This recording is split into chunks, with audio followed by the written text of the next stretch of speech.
Hi guys, in this video I will be showing you the new SPG for Germany. It's been added in the Storm Warning update for War Thunder. Currently sits at battle rating 7.7 in the German tech tree at rank 5, just before the Rakuten Automat. It's 95,000 research points. It has decent armor. Not decent, but you know what I mean. 30mm of RHA, more or less everywhere. Composite screens that can actually do a decent amount of stuff. It will protect you okay against aircraft, but not particularly well. You have some essentially spawn liners, but it's just RHA. Yeah, there's quite a bit of ammo. As you can tell. Yeah, it has 2 rounds in first stage ammunition. With a 5-second reload. I'm assuming that's for balancing purposes. Because, yeah, as you can see, why the heck would only those 2 ammo pieces be first stage ammunition? But they have really fixed the reload. So it started as not as being semi-auto loaded, yeah, at 10-second reload max. Crew, but about 13 seconds stock, something like that. And then they cut it down to 10 seconds, but auto-loaded. And now they've made it 5 seconds, but with only 2 first stage ammo stowage. The horizontal turret traverse is kind of but pretty fast. That might be for okay, give me a sec. Sorry, these are the correct statistics. I think that's probably the same. Whatever. I don't know. You can go 41 miles an hour with maximum 14 degrees per second turret traverse. They do have the fancy parts, which basically means it means if this gets hit, you can't shoot your gun. It does get a nice commander optic, 2 to 8 times zoom. The gunner optic is just 8 times zoom, nothing else, which isn't the best. There is a fire control system there, which means if that's taken out, you're dead. All the charges are stored right here,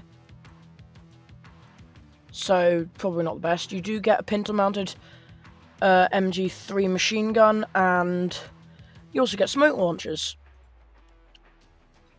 There should be thermals, but it doesn't really matter. In all honesty, it gets night vision stock. You get the M107 shell, which lots of people are saying should be faster, blah blah blah blah blah. It goes at 563 meters a second with 61 millimeters of penetration, 9 kg of TNT. The M110 is a smoke shell, but you don't need that as much because you have smoke grenades, although they're a rank 4 modification, so until then, you'll want to be using the smoke shells. And with your 5-second reload, that's pretty good. You also have Proxy Fuse M107, which is good for taking out planes.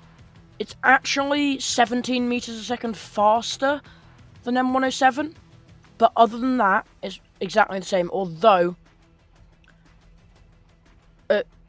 as far as I'm aware at the time of recording, Proxy Fuse doesn't seem to work properly as exploding. I'm not sure why. I'll talk about it in another video or clip it in here or something, I don't know. But bear in mind before you start taking, because you can change the fuse from impact proxy, but just bear in mind. Then you get the OEF-3 shell, which has 9 kg of TNT, travels at a whopping 935 meters a second. So basically it's M107, but it travels so much faster. You do get a laser rangefinder, and it doesn't say it here, but it does get night vision. I'll just put it in a test drive, so you can see.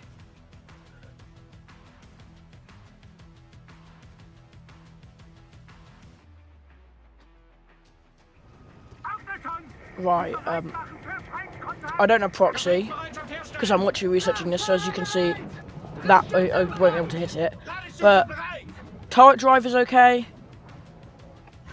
You get a fast reload.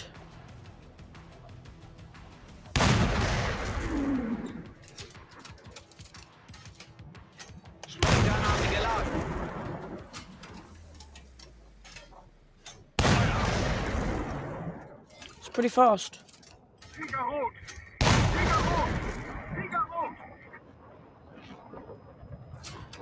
And now you can tell we're not on first stage ammunition. And the reload time on non-full... The reload time for non-first stage ammunition is, I believe, like 7 seconds. Let me just laze this quickly. 7.5 seconds. 7.5 second reload once you're out of your 2 first stage ammo. Literally 2 rounds in your first stage ammo. But, yeah. So, most of the time you're looking at a 7.5 second reload. And look how quickly that replenishes ammo into first stage. Well, that's pretty quick. For a 155mm shell, that's quick. But, yeah, as I said, you only get 2, so... doesn't really make much difference. This has decent acceleration. It does get a stabilizer, but it's really only a low-speed stabilizer, like CC1. So yeah, if you're going like 10 miles an hour, then the stabilizer is actually useful. But any greater than that, that's the thing. One thing. A lot of people have problems with the dispersion on this thing. The rounds seem to disperse quite a bit, especially at ranges, which obviously this thing excels at, being not very well armoured and a great high velocity round. Well, not this one, but the OEF3. Yeah, smoke grenades, so you can get away from you can use that to help escape hostiles. You do get night vision, commander sight, but it doesn't get aim mode. It also gets night vision. The driver's sight has night vision as well. But yeah, obviously, German vehicle just casually having wing mirrors and just a safety light. It just looks so derpy. Considering in the War Thunder gunner sight, you can't even see in the War Thunder driver's sight, you literally can't even see the wing mirrors. But they obviously you obviously must be able to see them, because otherwise, what's the point in them existing? Like in real life. It's a good vehicle. The composite screen can be nice, and you have enough RHA to block against 50 cals. Definitely anything more than 100 meters. At point blank, I think 50 cals might just be able to go through you, through your armor, but other than that, perfectly fine. But this has a decent cross-country performance. He says it struggles to get up a hill. But if I just get it to the bit where the flat road bit where you drive, then you can see my brain just not functioning. Let me just get it over there.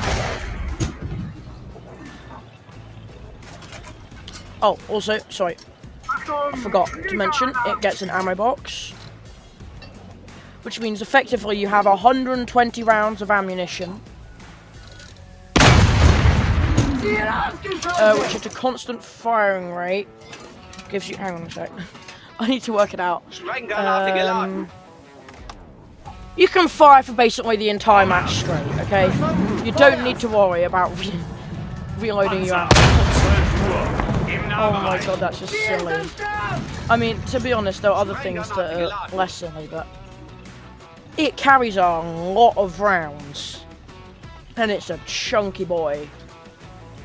Like, it weighs nearly 60 tons, so yeah. You ain't gonna be able to hide this one anywhere. Right, we're here. Also, one important thing to mention is it does get full 360-degree turret traverse,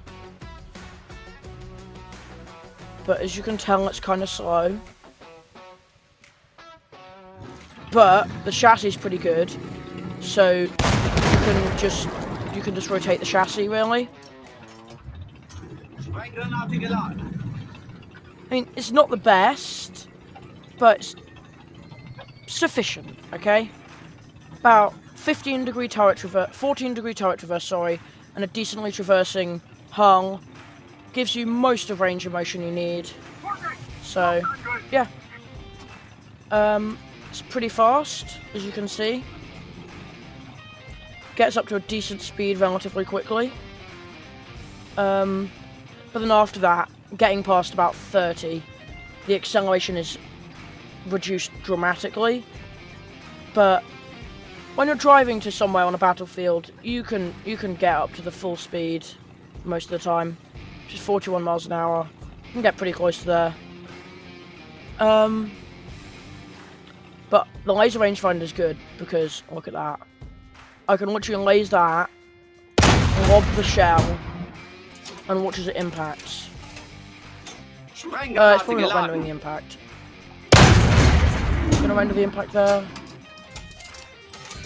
Yeah, it does. It's just if it's past 2,000 meters, I believe. Doesn't render. Yeah, that appears to be so. Oh, that's 3,000 meters away. I don't believe any of the rounds are tracers. Yeah, they're not tracers, so that's slightly annoying if you're doing proxy fuse aiming for planes. But it's a good tank. Right. I need to actually... I'll try and post this before Christmas, but no guarantees. Right, see you in the next one.